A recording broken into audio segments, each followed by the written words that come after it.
Barnes & Noble Audio.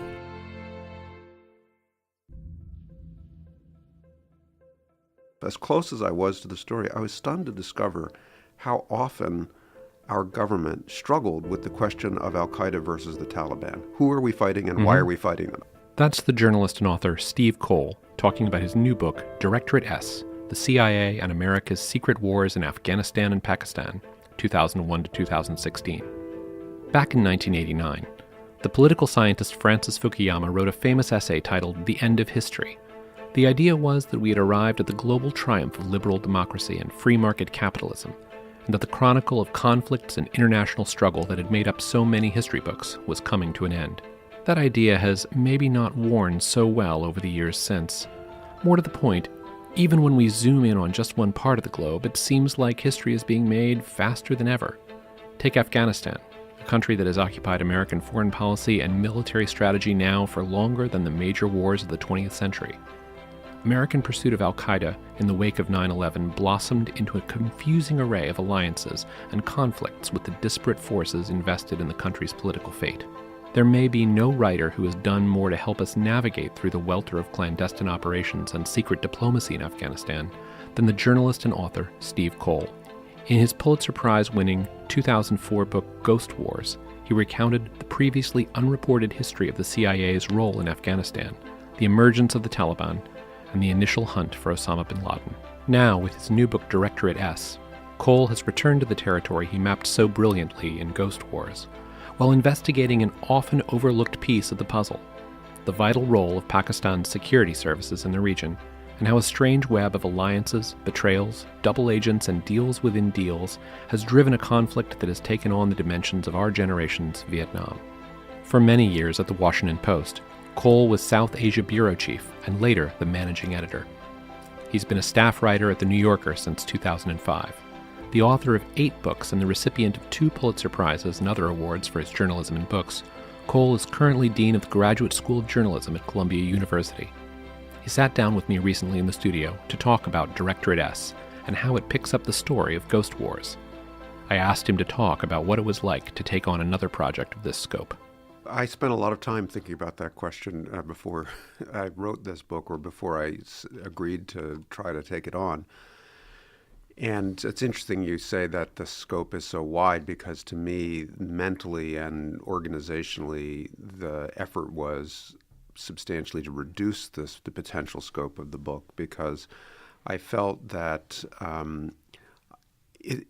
first of all, it's a strange project to write a second volume of a history that you did not intend to write in 2 volumes. So I have friends who have set out to write 3-volume histories of this or that, and I can imagine taking on a project like that as a reporter and writer, but to go back to a book that ended up having this accidental readership, very large readership, and then to think, well, what would readers of the first volume reasonably expect the second volume to do and not do? And so one of the questions was, what do I do with the rest of the war in Afghanistan with international terrorism, al-Qaeda kind of incubating in the middle of it? And so I set out to do this book inside that same framework, the one I attributed to Ghost Wars anyway, and not to go outside that scope too much.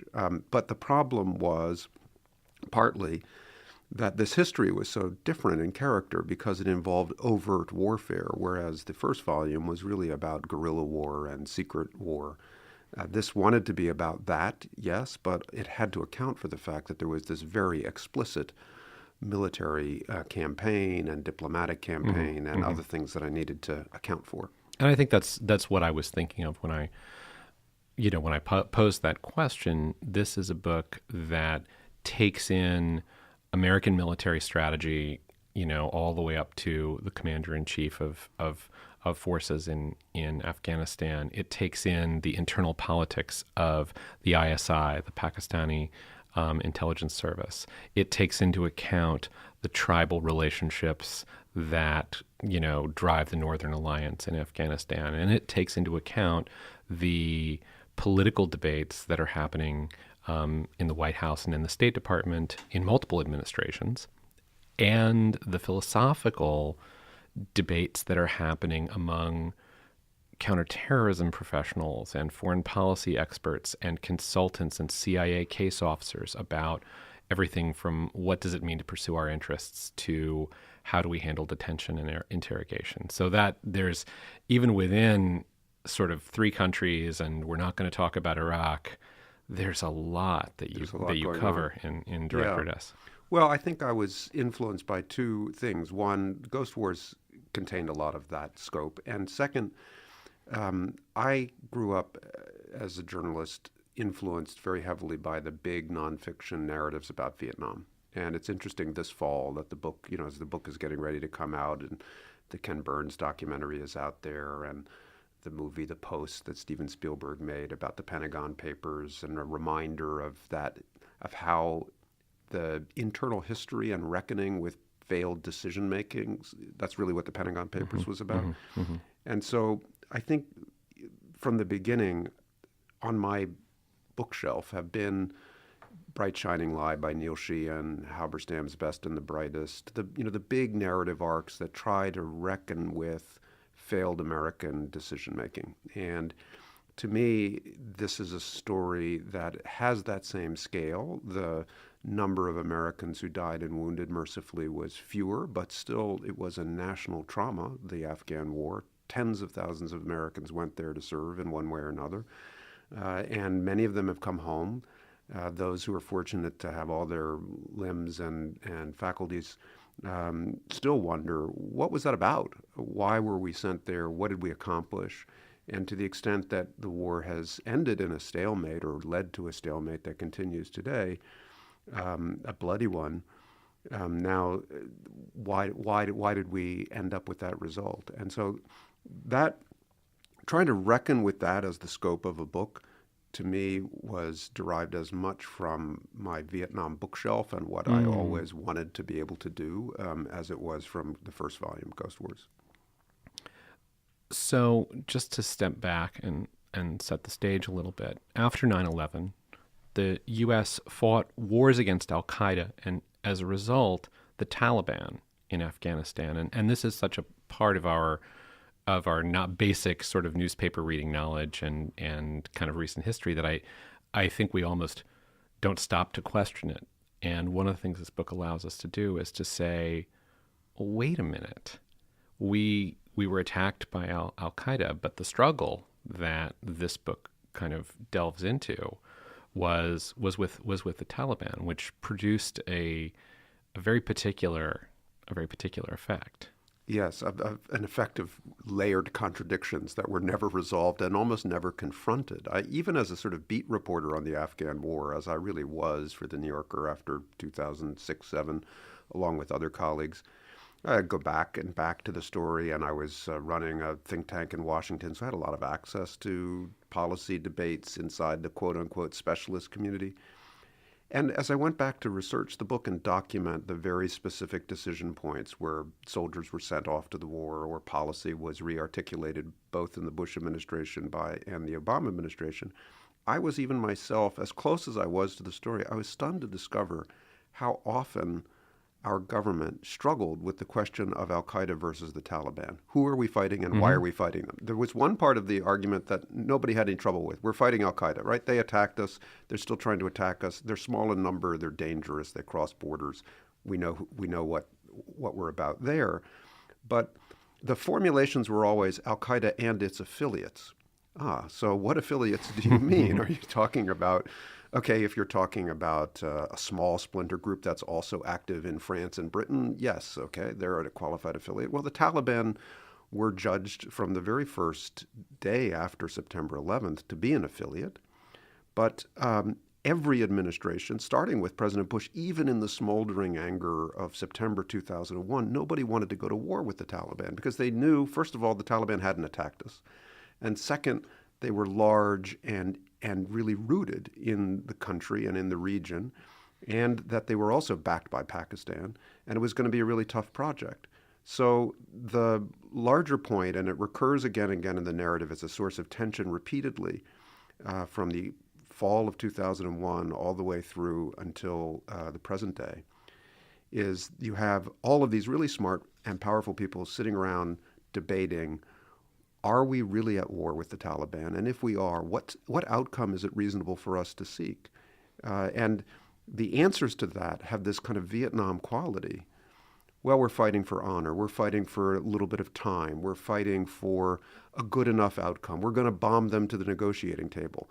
All of these strategies that again and again in history don't have a very attractive record. You cite a CIA officer, a counterterrorism specialist, I believe, saying that the Al-Qaeda had sort of co-opted the Taliban by using their stunning ignorance, as the phrase of world affairs, and so that there's almost a sense that our attention gets shifted onto a target which is more problematic ideologically and politically, but also allows a distributed network of enemies like Al-Qaeda to hide a little bit more effectively.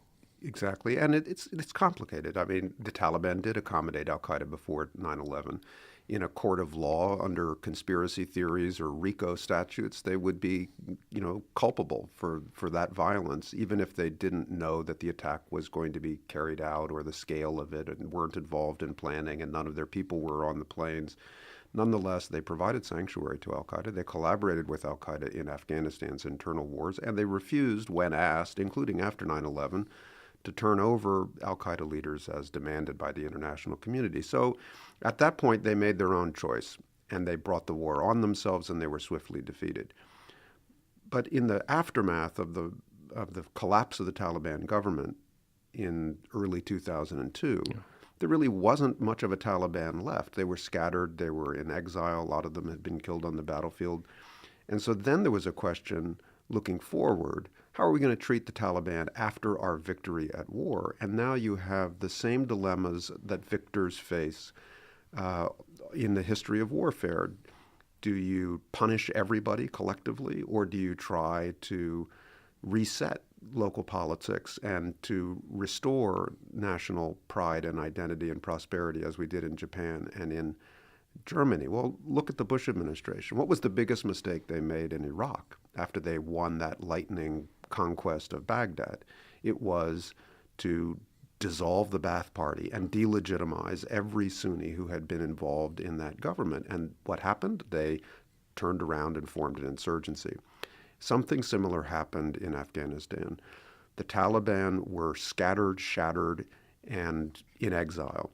And rather than making an effort to kind of peacefully reincorporate them under a different set of ideas or names into Afghanistan's reconstruction, we continued to declare them as our eternal enemy, sent them off to Guantanamo, and encouraged many of them in the belief that they had no way back except through war. And so they did slowly reorganize themselves. And it's even more complicated than that, but that's the essence of what happened within the Taliban.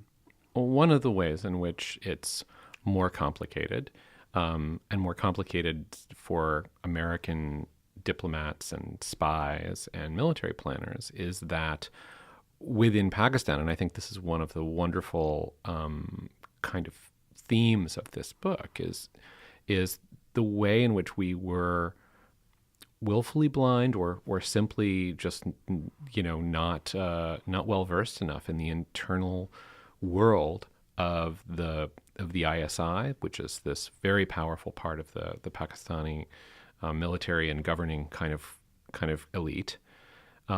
Their interests were partially in supporting the Taliban. Yes, well, and we knew this because we had collaborated with ISI in fomenting Taliban-like pre-Taliban Islamist guerrillas against the Soviet occupation. Against the Soviets, 80s. yeah. So we had worked with them. We knew. So it's a great phrase, willful blindness, because there is an element of blindness to it. We're turning the other way, but it's willful because we actually have all of the knowledge that a government could acquire about ISI and its activities because we had been part of their strategy in the past.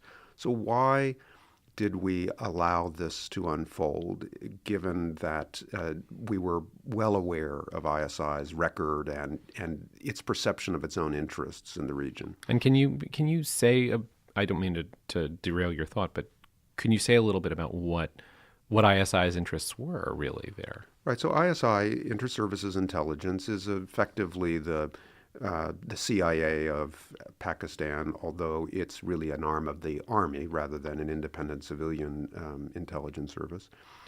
And it carries out the army's view of Pakistan's national interests through secret action. And the army is a more politically kind of central part of Pakistani political life as well than the army is, say, here. The army is the most powerful political institution in Pakistan. Sometimes since independence in 1947, the army has ruled directly. More recently, it has ruled through civilian political parties, but it controls nuclear policy, it controls foreign policy, it controls policy toward a place like Afghanistan. And ISI carries out the kind of undeclared part of its policies.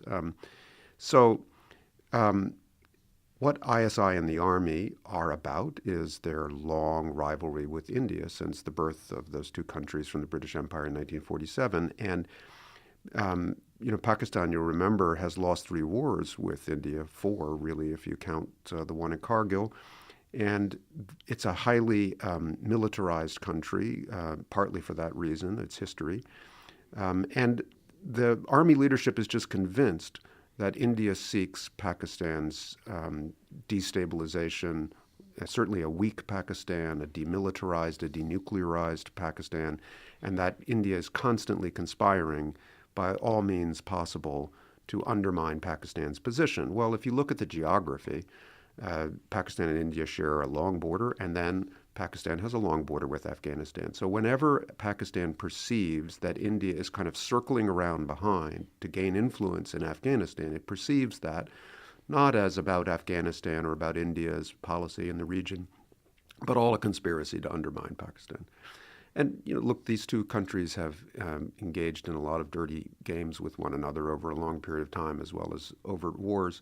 And it's like that old cartoon, just because you're paranoid, it doesn't mean India's not out to get you. I mean, they have reasons to be insecure, but they have an inclination as well to read Indian intent and Indian threats into just about every cloud in the sky, and it really is not rational. And so a lot of people would say, well, the reason the army does this, the reason they overinterpret the threats is to maintain control politically in Pakistan, because civilian leaders in Pakistan are more inclined to think about the economic future, or maybe we should have a trading relationship with India, or maybe we should seek normalization or even unify the region the way Asia has done, the way Latin America has done. Why are we still stuck in this old rivalry? Whereas the army is, no, that's dangerous talk. And it's a zero-sum game. It's a zero-sum game. Yeah. So Afghanistan, for them, is inseparable from the problem of India. And when the United States came barreling into Afghanistan after September 11th, Pakistan advised against that. They said, negotiate with the Taliban. They're not the same as al-Qaeda. They urged that the U.S. take on the Taliban as a serious partner in a post-9/11 kind of project. The U.S. rejected that absolutely because the Taliban were unyielding. Then the Taliban were crushed, and Pakistan said, well, that's fine, but you can't reconstruct politics in Afghanistan without the people they represented. And the government that they saw the U.S. endorse, the United Nations endorse, Europe endorse in Kabul, led by Hamid Karzai, and mostly influenced by the northern militias that had fought the war with the CIA, the ISI and the Pakistan Army, Pervez Musharraf, they looked at that government and they saw India's hand. They saw India's long-term ambitions. And so when they started to consider the Taliban's revival, certainly by 2003, 2004, part of their motivation was a belief that they were in danger of seeing their neighbor turned over to India, to being an Indian kind of proxy against them. So you have this situation where ISI is, on one hand, our partner in understanding and communicating with and spying on all kinds of groups and people in the region, and on the other hand, we're constantly sort of misreading or not able simply to trust what they're up to. How did the CIA and the U.S. military cope with that? So you asked before, how were we so willfully blind about what ISI was doing in Afghanistan? And part of the answer is that we were distracted by Iraq. Part of the answer is we actually did know what they were doing, but we just didn't prioritize it. But part of the reason, and it recurs again and again when you go through the history and the turning points and the debates at the highest level, a lot of new documents and records that I tried to bring into the narrative. Again and again, you discover that the U.S. government is just conflicted about whether Pakistan is more important than Afghanistan after all, because Pakistan has 100 nuclear weapons. Afghanistan, one feels a sort of moral and historical sympathy for the role the United States played in its long period of warfare since the 1970s, and a sympathy for Afghanistan's project of self-recovery and reconstruction, and certainly a willingness to invest in that.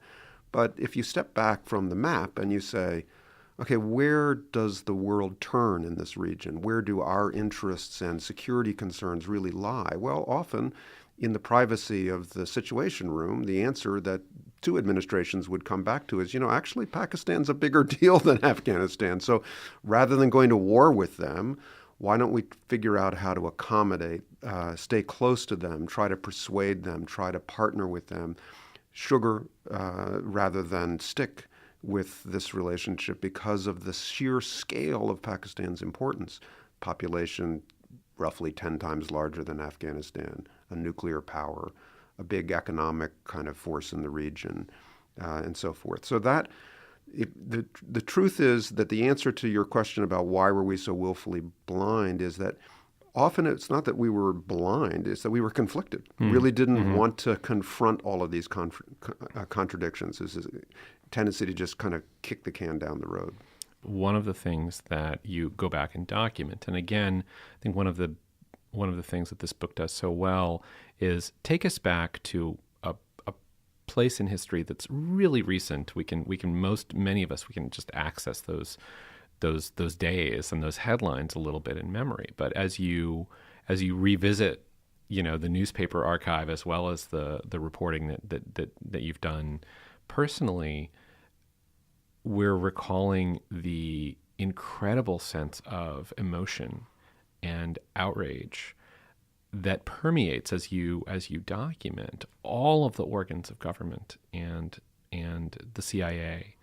There's such a sense that we're barely able to think with our head going into this conflict because there's just a need to expiate the pain, and also for the intelligence services, the deep shame of 9/11. Yeah, and you touch on that. Yeah. Well, and there are two phases of this. The first, immediately after 9/11, where you describe it quite well, and you tried to kind of carry that reporting down into the heart of the CIA and the counterterrorism units that woke up on the morning of 9/11 to go to another day's work of chasing down bin Laden. Hardly anyone else in the government had that job, and then by 9:30 their world had changed, and the way they reacted to that and the drama and the scenes in the agency.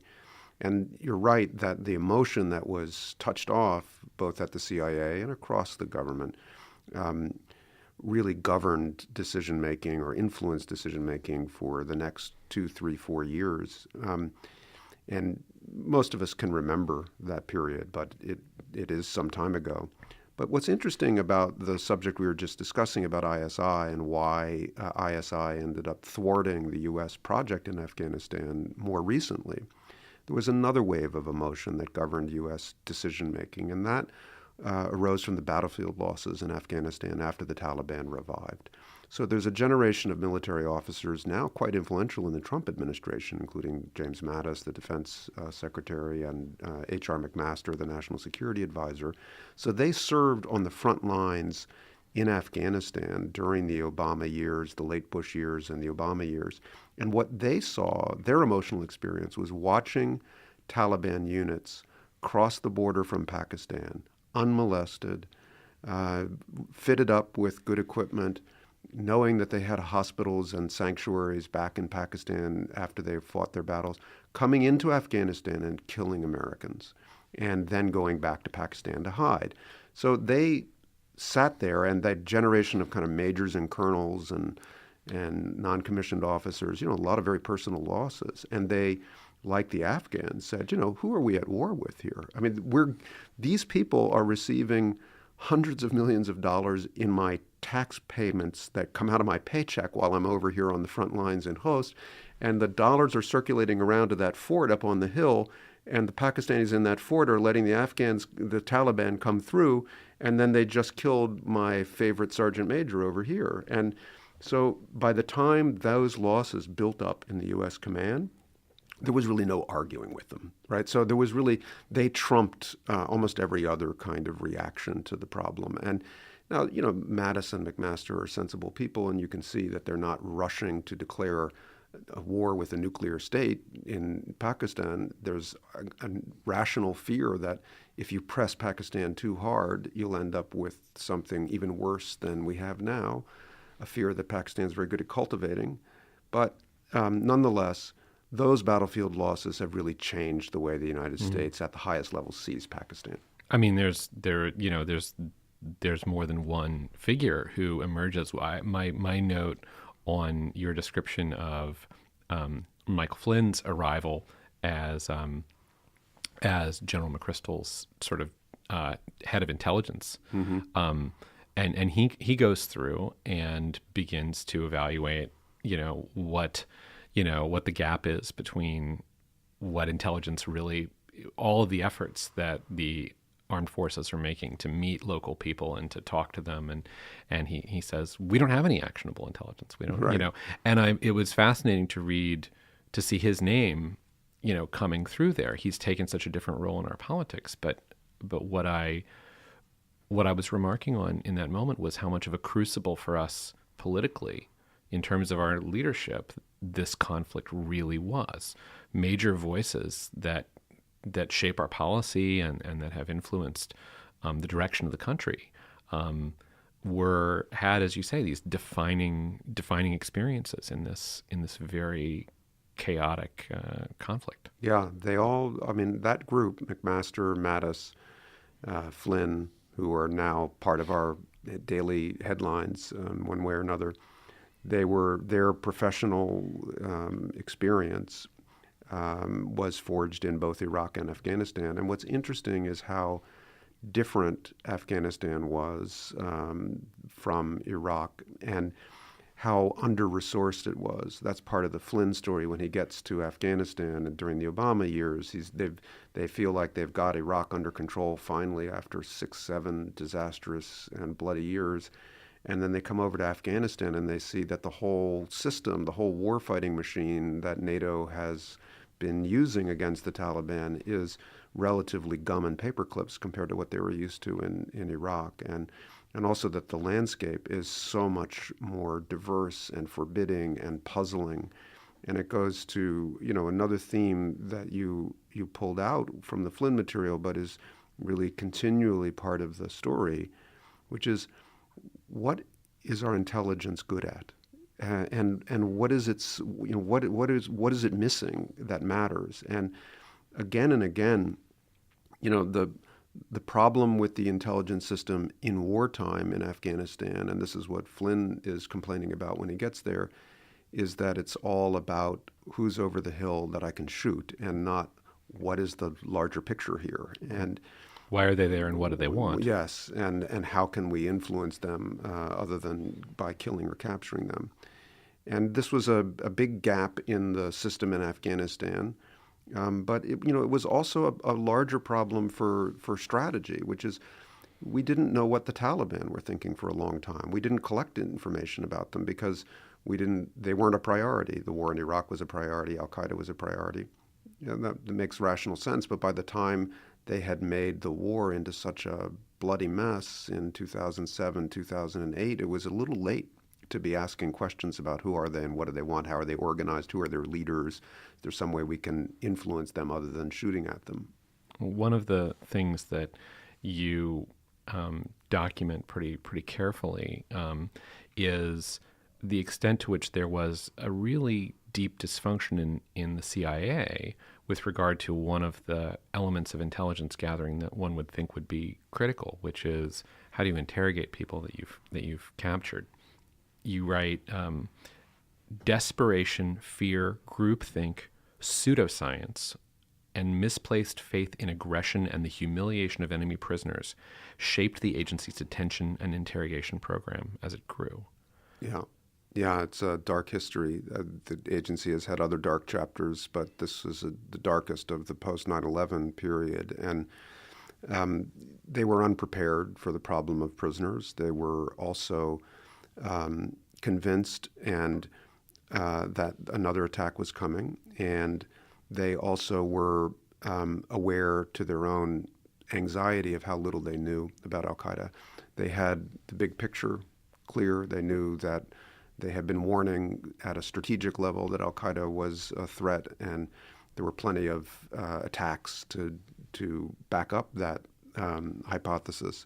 But they rarely had the tactical fidelity that they needed. And what 9/11 exposed to the CIA was how little they knew about the planning cycle inside these cells. And so they feared the worst. And they had little fragments of information, actual meetings between, say, Pakistani nuclear scientists and bin Laden, and so a fear that maybe the next big one was going to be even bigger. Mm-hmm. And so it was we heard a lot more about dirty bombs for a few years. That was the constant drumbeat of concern. That's right. We constructed all these radiation detectors at our port systems to try to get ahead of the problem. And those fears had a basis in evidence, and we can all understand how that groupthink took over, especially during 2002 and even into 2003.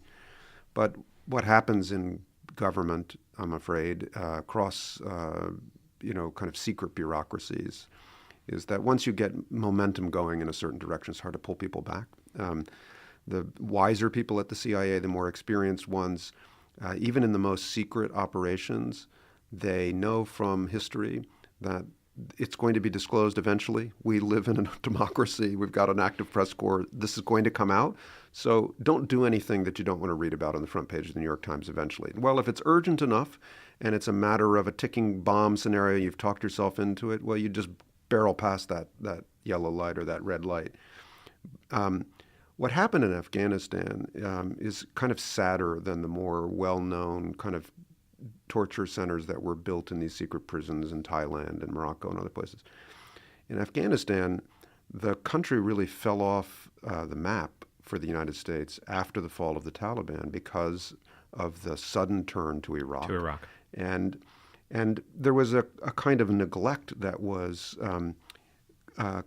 blended with this cruelty and the lack of accountability and the lack of common sense in some ways. And one of the effects was that so many Afghan men of military age, ended up passing through this detention system and being abused. I write about a terrible murder case as one way to get to explain how this really happened and to bring it to life. But you had all these Afghans being released from these detention experiences and going home to their villages and saying, these guys are worse than the Soviets. Mm-hmm. And that really did accumulate in the war, I believe, in terms of public attitudes about the legitimacy, the sustainability of the international military presence in Afghanistan. I think that's one of my sense of the deepest tragedy of all of this is that we continually made the kind of mistakes that not only lost a battle or lost American lives or put back a drive to try to be in a position to negotiate for peace, but rather every move that we made seemed calculated to or inevitably led to creating more of a sense of America as simply a hostile power in the region and not an ally that could be trusted. Yeah. I mean, it's a privilege of a journalist or a historian to go pick through all this and put it together and analyze it. But so even being, appropriately humble about the decisions that people in these offices have to make. It just was continually striking how we refused to come to terms with the obvious contradictions in what we were doing. I mean, it's so clear. You just described one. Another was that at every Situation Room meeting that I could document, or in the executive office building where they're going through these strategy reviews, in two administrations, there was around the table all the experts, all the people who'd been in the field, colonels who'd been on the front lines, intelligence analysts who'd been in the stations, who'd run agents on the border, people who knew this terrain as well as anybody in the system, and they would all agree there is no military victory available here. And yet, the primary policy was war. So, I mean, and so what, okay, you can rationalize it. Well, now we're fighting a war to hand off the war to the Afghans. That was the way that was rationalized. But there was never... Which is shades of Vietnam. Shades of Vietnam. And you know, a war for honor. We have a moral obligation to give them a chance to fight this themselves, which is, you know, perfectly reasonable position to take given our history in the country. But the alternative to... I mean, when you recognize that there is no military solution, then another logical step might be to seek a diplomatic or political solution. And there was only a kind of intellectual recognition that that was the imperative. There was not an actual resourcing of that in a way that was adequate to deal with the complexity of the task. And look today, you know, what is our policy in Afghanistan? We're dropping the largest bombs we've ever dropped on anyone, the Moab, mother of all bombs. And we don't have a State Department that's functioning. We're not out there negotiating with the Pakistanis or the Chinese or the Iranians or the Russians about trying to stabilize this war. We keep saying that we know there's no military solution, but we don't pursue any strategy other than military action. It's as if once started, there's a kind of a commitment to the state of war that is very hard for any administration. And this is what's interesting. We're now in the third administration kind of overseeing this conflict, and none of them have been successful in... One of my favorite episodes was in the Bush administration. There's a guy named Elliot Cohen who's now at Johns Hopkins as kind of a strategist, foreign policy type. He came into the State Department when Condoleezza Rice was secretary, and he was her counselor, and she asked him to go out and try to figure out. She knew before anyone else, I think, in the cabinet that the war was falling apart. She sent him out there along with a couple of other people to try to figure out what was going on. And he comes back and he says, okay, every 6 months they rotate the military commander. And within the kind of career track of high-ranking military officers, what you want to show is that you made progress during your tour. So each commander comes in, and at the beginning they say, this looks very, very difficult. This looks very hard. And then after 4 months, they say, we've reversed the momentum. We're making progress. And after 6 months, they said, we have irreversibly changed the war. And then the next person comes in and says, this looks very, very difficult. And he described flying in a helicopter over a part of eastern Afghanistan with some colonel who was leading a kind of front line of the war. And Cohen said to him, so what's your battle plan? What do you do? He said, well, we march into a valley until they shoot at us, and then we shoot back. And he said, that doesn't really sound like much of a strategy. He said, it's a valley-by-valley war, sir. So, all this information was in the system, and yet it was so hard to confront the truth that the war was failing. One of the unexpected conclusions that you draw or find evidence of here is that without meaning to have done this, one of the effects of the war, the initial defeat of the Taliban and the driving of those of the Taliban into exile or hiding and its subsequent resurgence, is that the Taliban that is there now is not the same. And you suggest that there's real evidence to believe that the experience of being taken out of the context that they were in, forced to be in different places where they had more access to the outside world, but also just out of their sort of local tribal spheres of influence, there's an argument that the Taliban of today is a different and, in a sense, more possible to negotiate with faction. Yeah, so it's definitely different, and there's a lot of debate still among Afghans and within the U.S. system about whether there is a negotiating path. It's not really been tested, so it's a little bit hard to be sure. But it's different for one thing. The generation of leaders around Mullah Muhammad Omar, who created that sort of obscurantist rule binding, no music, no kites, Friday executions in the soccer stadium, that dark kind of almost Islamic State form of public control. That generation of leaders is by and large passed from the scene. Either they're dead or they're irrelevant. A new generation has come up, and as you say, their experience is an international one. It's not provincial. They cross borders back and forth to Pakistan. Pakistan is a very global country. They also have a lot of access to the Gulf, Qatar, UAE, Saudi Arabia, and they watched the Arab Spring, and they were part of a discourse about, well, how does political change in an Islamist kind of movement really take place? They watched the Muslim Brotherhood come to power in Egypt. They see the example of Hezbollah and tactical power sharing in Lebanon.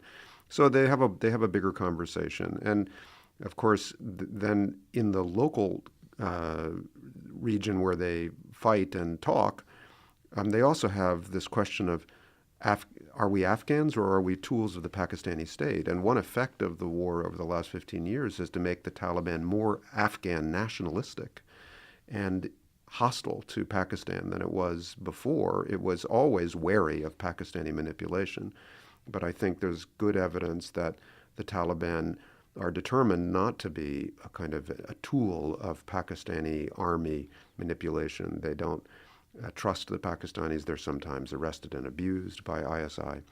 So it's a complicated picture, but they definitely are a new movement.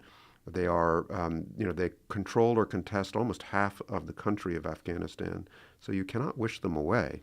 Afghans are going to have to come to terms with how to draw them into a form of politics that's acceptable to Afghans. One of the things that this book does as kind of a through line is give us a portrait of the very, very complex interplay between Hamid Karzai and the various, American administrations that dealt with him. Do you have a way of thinking now about Karzai as a figure on the stage of this conflict? Well, he's a remarkable character in a literary sense, and I really enjoyed kind of going back to the chapters of his experience after September 11th to really try to describe in kind of real granular detail and in dialogue that's documented contemporaneously what he was thinking, what he was saying as he came to terms with the fact that he was the president of Afghanistan, which was, sort of an accidental fate for him. And so there's this early phase after he takes power in 2002 where there's almost this innocence, this charming innocence about his time in the palace. And, I was told he kind of snuck out and drove around anonymously around the city, a kind of an accidental king, and he had this sort of talk show host type set where people would come in and rotate through and drink tea and cakes and talk about things. And he was coming to grips with what power meant and often being urged by the United States to take more action. But he was really, he had no prior experience for the role that he was cast in by the international community. And then what the story evolves into is his loss of faith in the United States primarily, his gathering worry that he is truly, as the Taliban accuse him of being, a puppet of American power in Afghanistan. And he worries about his place in history. Is he going to be just seen as another one of these colonial stooges that the 19th century of Afghanistan, has in its books? And so he started through both a kind of paranoid reading of American intention, a misreading of geopolitics in the region, and his own genuine nationalism and desire not to be remembered as anybody's fool, to basically break away from the United States. And he had good reason to be angry after the Obama administration came to power. They tried and failed to replace him during the 2009 election, and they didn't spend a lot of time trying to cultivate his partnership, but he also he went into a place where he believed that the United States was possibly conspiring with the Taliban, possibly conspiring with Pakistan. From his perspective, it goes back to where we started. He looked at the U.S. accommodating ISI. He looked at the U.S. not confronting Pakistan, even while its own soldiers were dying because of ISI activity or Pakistani, at least passivity. How could the United States, the world's leading superpower, allow that to happen unless it was intentional? So if it's intentional, what are they trying to do? I see they're going to conspire with Pakistan to essentially control Afghanistan and get rid of me. And, he was observing true facts. It was puzzling that the United States was accommodating Pakistan's clandestine activity, but he interpreted the U.S. Complicity incorrectly. He didn't account for this is the constant debate about conspiracy in world history. You have to at least test for the possibility of stupidity as an alternative to conspiracy. You're a reporter, and so you're always going and kind of gathering the next story, and in that next story is the next surprise for yourself or for readers, perhaps. But putting together a project that covers this long a period, and as you say, sort of it kind of works with one foot in journalism and one foot in history, really. What's at the end of the day here? What's the biggest surprise or the revelation, if any, for you?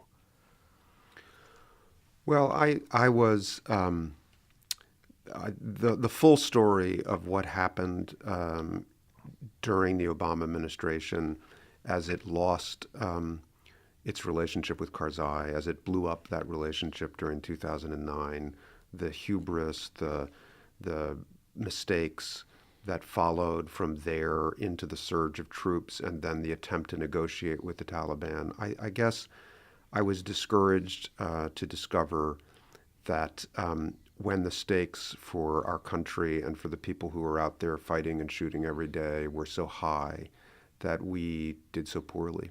And it was true during the Bush administration. I'm not singling out President Obama, but this was a war that really mattered. And President Obama showed that when he wanted a political outcome, however hard, however unpopular, if he put everything that his administration had into it, he could achieve really radical results. So he got a nuclear agreement with Iran in partnership with Russia and China, right? They went all in on that, and it was a vitally important goal, and they succeeded. He wanted to flip the relationship with Cuba. They went all in on that, and they got an outcome that obviously this administration is partially undoing, but essentially they've changed the equation. Why did we not bring more of that game to Afghanistan? And when I document the missed opportunities and the kind of the stovepiped policy making, the ability, we were running 6 different wars simultaneously, and nobody was taking control of that and saying this isn't good enough. And so, look, he was a new president when the most consequential part of it happened. By the time he got to his second term, when he really understood the presidency better, he had made the big strategic decision, which was to shrink back down again. And I think, it was a quieter and more successful second term in terms of just stabilizing everything. But you asked me what's the big surprise. As a taxpayer, as a Washington Post reporter, as someone who knows all these people, who's been a beat reporter on these kind of, I was really surprised at how bad we can be at the highest levels sometimes. Steve Coll, thank you for coming and talking about Directorate S. Thank you for having me. Thanks for listening to our conversation with Steve Coll. To learn more about Directorate S and all of Steve Coll's books, visit barnesandnoble.com/podcast. We've got new episodes with more fascinating voices every week, so to make sure you don't miss out, subscribe to the BNN Podcast in Apple Podcasts, Stitcher, or wherever you get your podcasts. I'm Bill Tipper. This episode of the podcast was produced by me with editing and engineering by Josh Perillo. Our executive producer is Jim Mustick. Barnes & Noble Audio.